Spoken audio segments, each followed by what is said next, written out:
Morning, Joe. That's right. We are here at ASCO, and I am joined by AstraZeneca CEO, Pascal Soriot. Pascal, you've been quite busy this weekend.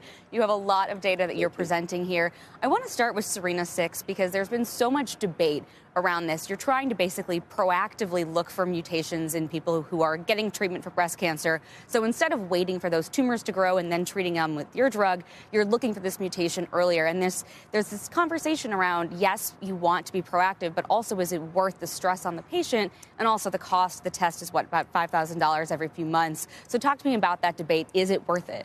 It's absolutely worth it, Angelica. First of all, thank you for having me. Being at the ASCO is always exciting, but this year even more so.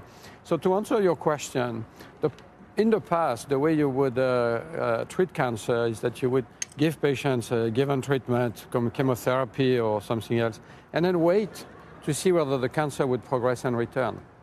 Now, the smart thing to do is to try and track in the blood of patients whether there are signs of cancer returning. And then with this, on average, in this case, in breast cancer, we can identify 9 months earlier that the cancer is returning. And then you can retreat patients, and you have a much better chance to potentially cure them or delay the progression of the disease. So what we hear from patients is they want to be in control.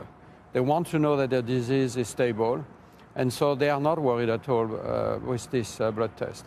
Now, the cost of the blood test will vary from hospital to hospital or country to country, but I believe this is the future of cancer treatment, not only in breast cancer, but across all tumor types. And one of the things, too, is the question of whether doctors will be able to implement it. It's obviously a change in how they practice. You're here, you're talking to doctors. What are they saying about that? Well, of course, some doctors have some worry about the implementation of it, but most of them are very excited. The fact that we were presenting this data yesterday at the plenary session tells you that everybody recognizes it is a big breakthrough.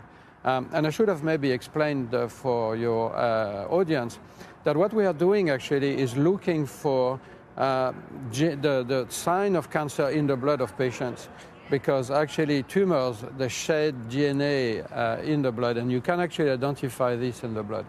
Now, this is well accepted by many, many physicians. The cost is an issue that will disappear over time because these technologies, as you scale up, the cost drops. And I really think patients will welcome the ability to actually be in control of their disease. Yeah? And while we're talking about cost, there's obviously a tremendous amount of talk about the cost of drugs in Washington right now. And the Trump administration basically gave you and other companies about 30 days to voluntarily lower your prices to similar levels as there are in other countries. So are you going to do that? Well, we share the view of the U.S. administration that the cost of innovation in our industry needs to be better spread around rich countries. We need to equalize. European countries in particular, rich countries, they need to pay a little bit more for our medicines. They need to dedicate a greater share of their GDP to health innovation. They spend about half what the U.S. spend in terms of share of GDP, 0.3% of the GDP versus 0.7, 0.8% in the U.S. It's like defense. It's very, very similar.